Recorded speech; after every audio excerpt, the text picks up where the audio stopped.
October 17, 1943. Camp Aliceville, Alabama. 2:47 a.m. The mess kit shook in the frail hands of a German prisoner as he stared at his very first American meal.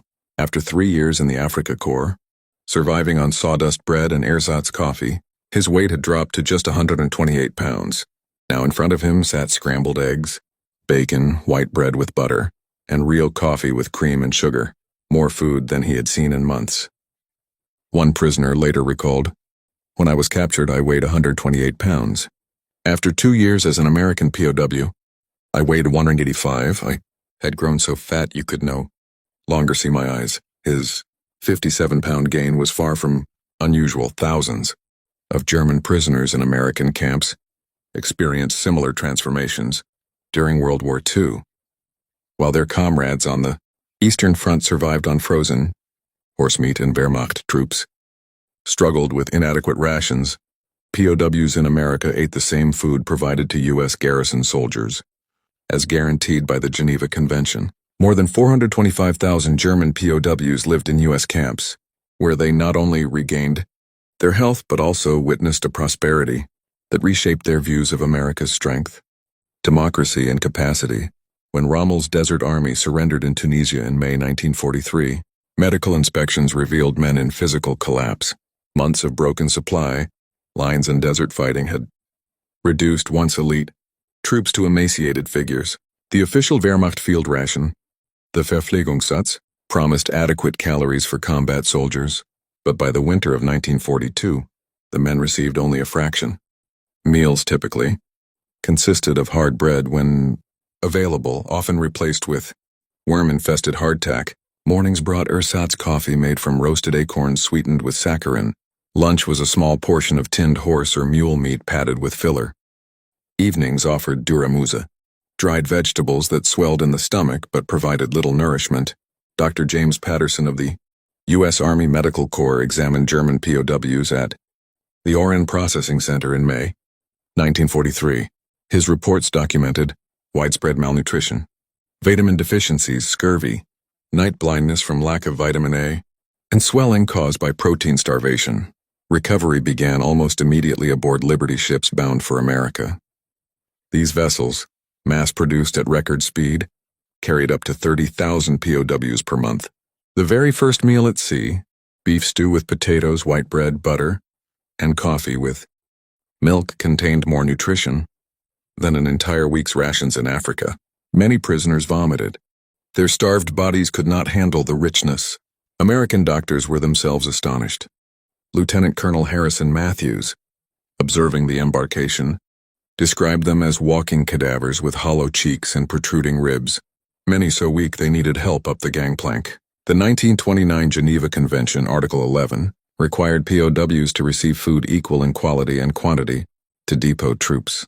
For the United States, this wasn't simply compliance but deliberate policy.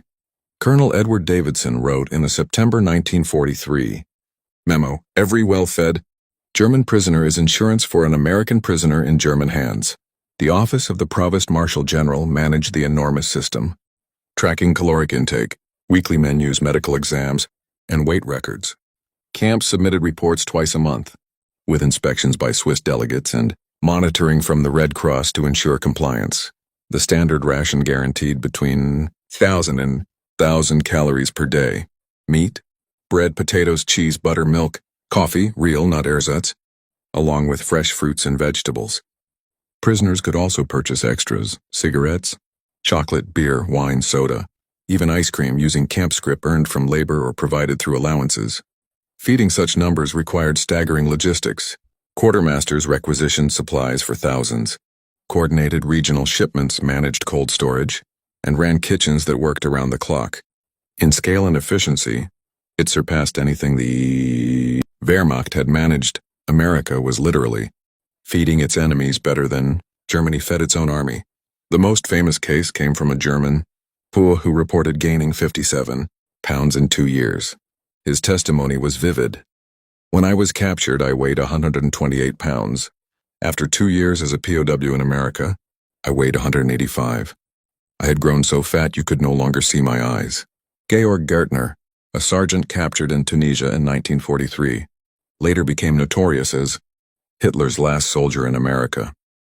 After escaping from Camp Deming, New Mexico in 1945, he lived under the name Dennis Wiles for 4 decades before finally surrendering in 1985. In his memoir with historian Arnold Kramer, he recalled that German POWs were stunned by how well they were treated, almost pampered with food their homeland could no longer provide.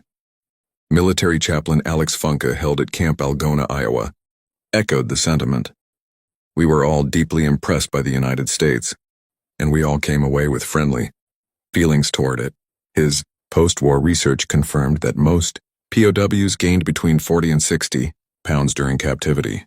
The physical transformations were so striking that repatriation officers often noted families failing to recognize their own returning relatives.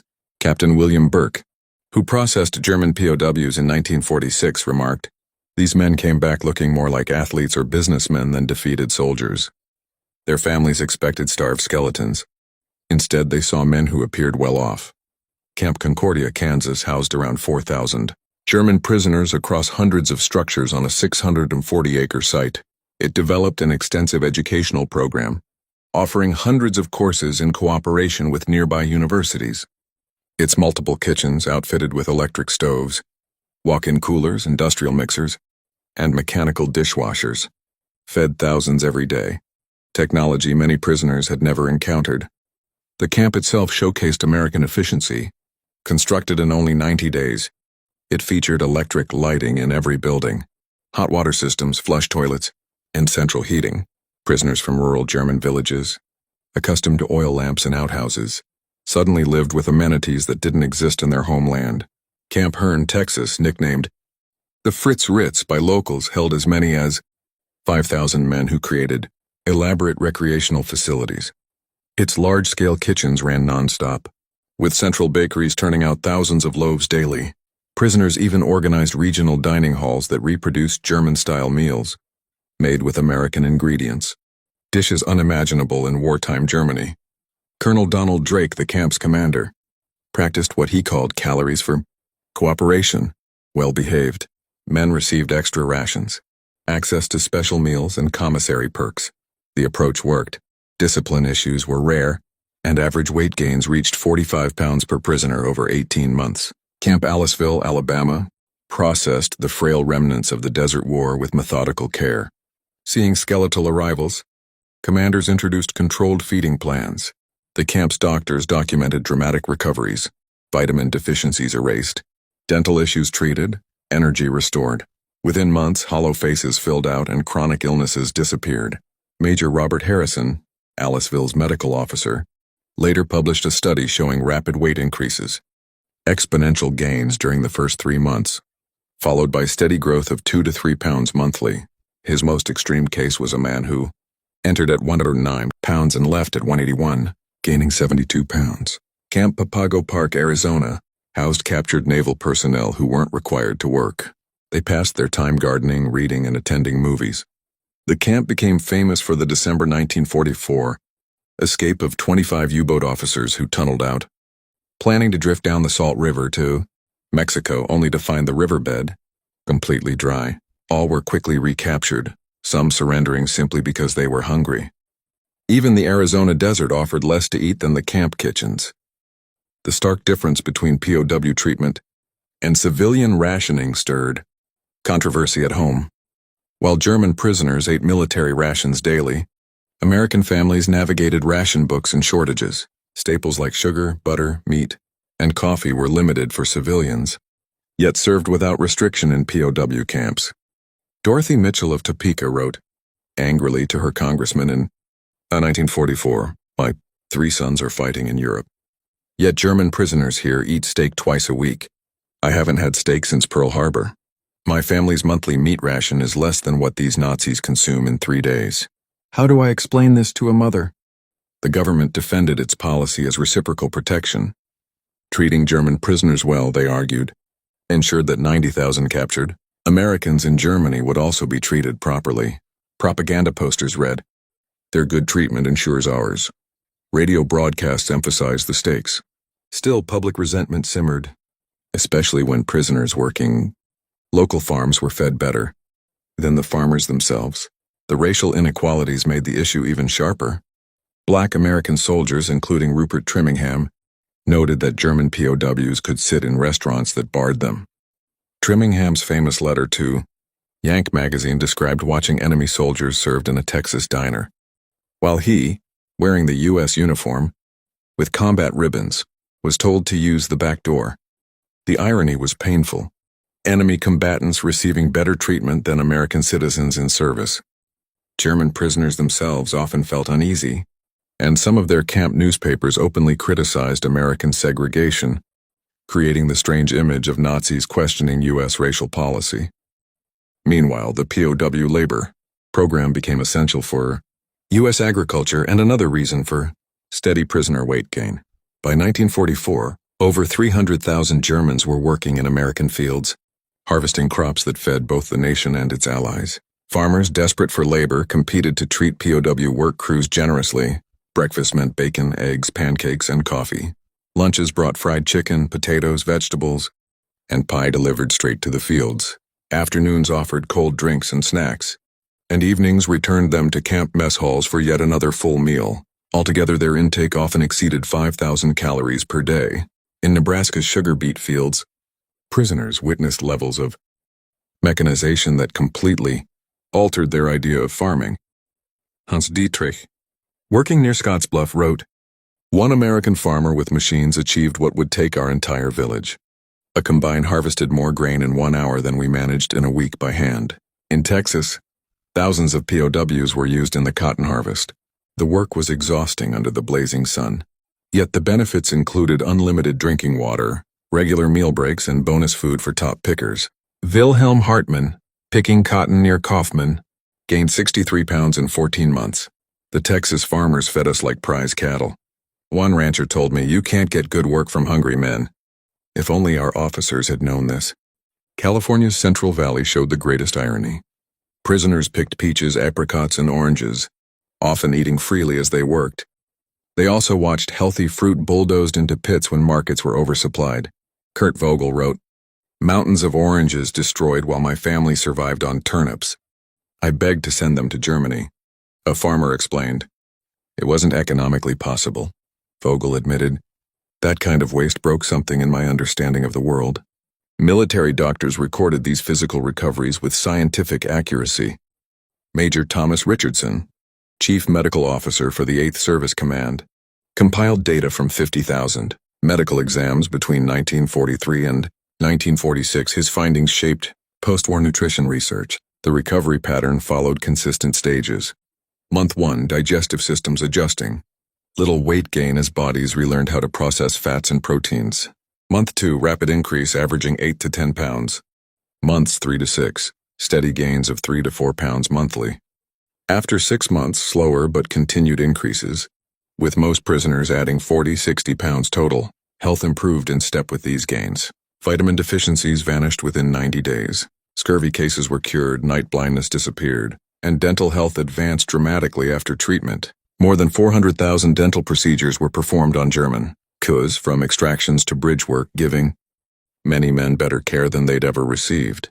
German doctors serving in camp hospitals also noted unexpected problems, conditions of plenty replacing conditions of scarcity.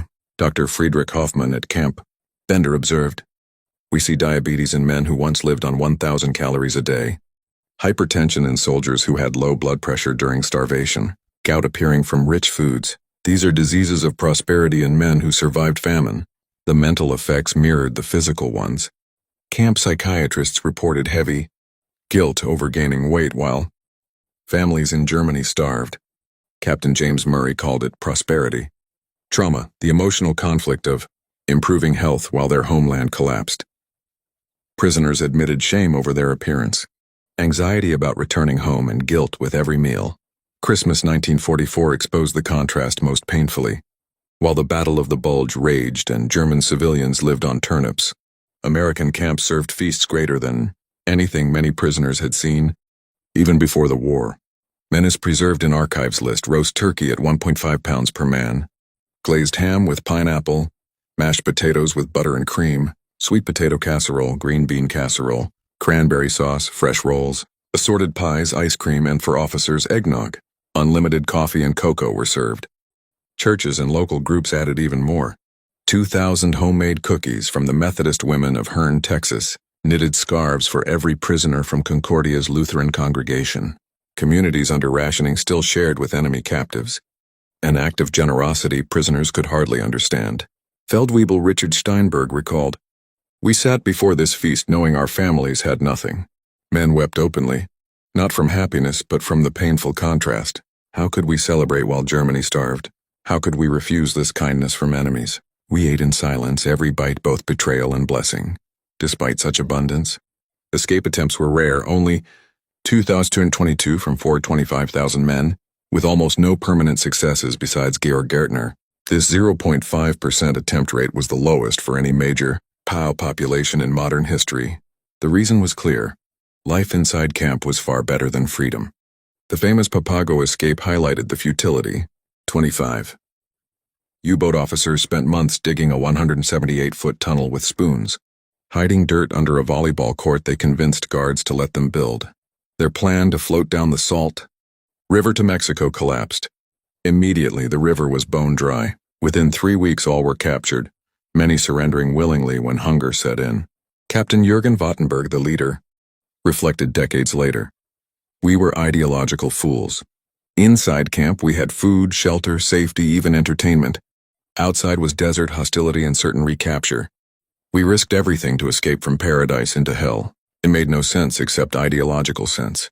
And ideology doesn't fill stomachs. Most prisoners accepted reality. Where could they go? With no money, no papers, broken English, and heavy accents. In a vast land where citizens were on alert for escapees, the odds were impossible. More importantly, staying in camp meant survival. Escaping meant combat if successful. Starvation if not. POWs who worked near factories saw industrial production that shattered their understanding of modern capacity. At Campbell's soup plants, they watched a single line process more food in an hour than German facilities did in a day. Near Detroit's Willow Run factory, they saw B-24 bombers rolling off the line every 63 minutes, faster than Germany could turn out training planes. The psychological impact was crushing. Otto L., an engineer from Krefeld, worked near a steel mill producing 10,000 tons daily. "We eventually realized this wasn't simply a clash of armies, but a battle between entire industrial systems. They could afford to lose 10 tanks for everyone they destroyed, and still emerge victorious. Numbers themselves made our defeat certain. No matter our bravery or strategy, agricultural strength was equally astonishing. American farms produced double the yield per acre compared to Germany, while using only a fraction of the labor. Mechanization enabled a single farmer to cultivate land that required dozens of workers in Germany. Irrigation, fertilizers, and hybrid seeds created harvests that seemed miraculous to men who came from subsistence farms. The waste was especially shocking to prisoners. Piles of potatoes left to rot from oversupply, grain deliberately burned to stabilize prices, milk dumped into sewers when demand fell. Franz Miller remarked, "They destroy food to protect markets while Europe starves. Only a country with limitless resources could tolerate such waste." That was when we grasped America's true power, not in its soldiers but in its abundance. Between 1945 and 1946, more than 370,000 German POWs were shipped back to Europe. They left the U.S. collectively weighing millions of pounds more. Living monuments to American prosperity, they returned to devastation. The contrast was bitter. Coming home meant facing ruined cities, starving families, and deep social unrest. Their well-fed appearance marked them as different, privileged, even complicit with the enemy. Families couldn't comprehend how their sons had gained weight in captivity while Germany starved. Communities resented their health in the midst of universal hunger. The reversal was immediate and harsh. Military government surveys tracked former POWs losing 30 to 50 pounds within 6 months of return. Bodies built on American rations could not survive on German. Scarcity, often just 1,550 calories, daily sometimes less. Heinrich Föber returned to Hamburg weighing 186 pounds, up from 134 when captured. Within 6 months he was down to 138. The American body couldn't survive on German food. he explained. I gave what I had to my children, lived on potato peels and stolen grain. Better to have been hungry all along than to know plenty and lose it. Beyond food, camps offered education that would shape Germany's future. Over 50,000 prisoners took part in classes, ranging from agriculture to philosophy. Camp Concordia alone provided 300 subjects, with professors from nearby universities, teaching everything from American history to automotive repair. Courses included democratic governance, free market economics, and constitutional law subjects outlawed under the Nazis. Prisoners read the Federalist Papers, Adam Smith, and John Stuart Mill. They debated political systems, economies, and social contracts. Intellectual growth matched physical nourishment, building both minds and bodies. Camp newspapers transformed too, shifting from propaganda sheets to open forums. Der Ruf, the call, circulated to 25,000 prisoners, published debates on democracy, Reconstruction, and Germany's future. Its evolution mirrored the changing views of its readers. Wilhelm von Braun, who taught physics at Camp Shelby while imprisoned, recalled, "We had better facilities than most German universities. Laboratories, textbooks, academic freedom. Jewish professors who had fled Germany taught beside us without hatred." This generosity of knowledge, educating the enemy, reflected America's confidence in its own system. The Special Projects Division's re-education program worked not through indoctrination but demonstration. By 1945, 25,000 prisoners had voluntarily joined democracy courses. They studied ideas punishable by death in Germany. The program succeeded because it showed democracy in action. Prisoners saw free speech in camp papers, racial issues debated in the press, self-criticism allowed, things impossible in totalitarian states. Every extra pound they gained became proof that democracy created prosperity. Wehrmacht officers once sworn to Hitler found themselves planning democratic futures. Colonel Hans von Luck, veteran of Poland, France, and Africa, admitted, "We arrived as convinced Nazis. We left as reluctant Democrats. Not from brainwashing but from observation. Their system worked. Ours had failed." The proof was in our wider waistlines. Roughly 5,000 former POWs eventually immigrated to America, becoming citizens of the country that once held them captive. Thousands more kept in touch with American families for decades. These unusual relationships became bridges between former enemies. Immigration was not simple. In Germany, they were distrusted as American sympathizers, in America as former foes. Still, many persevered, drawn back by memories of prosperity and possibility. Some became doctors, farmers, or businessmen. Georg Gärtner even hid in plain sight for 40 years. Love built the strongest ties. Despite bans on fraternization, romances grew through letters and work programs. Over 1,000 German POWs eventually married American women. Their families embodied reconciliation, former enemies united through love. At a 1985 reunion in Austin, 500 ex-prisoners returned with American-born children and grandchildren. Hanska's keynote captured it. "We came as enemies, left as friends. We arrived starving, departed well-fed. Every meal taught us the fruits of freedom." The POW program defied conventional wartime logic. Though costing hundreds of millions, it nearly paid for itself through labor in agriculture and industry, while delivering immeasurable strategic benefits. Each well-fed prisoner was living evidence of America's capacity. Their bodies carried the proof. The program achieved several goals at once: ensuring better treatment for American POWs in Germany, easing labor shortages at home, and most importantly, transforming enemies into future allies. After the war, many former prisoners applied American agricultural methods, boosting German yields by 30% within 5 years. They brought American management practices, fueling the Wirtschaftswunder, the economic miracle.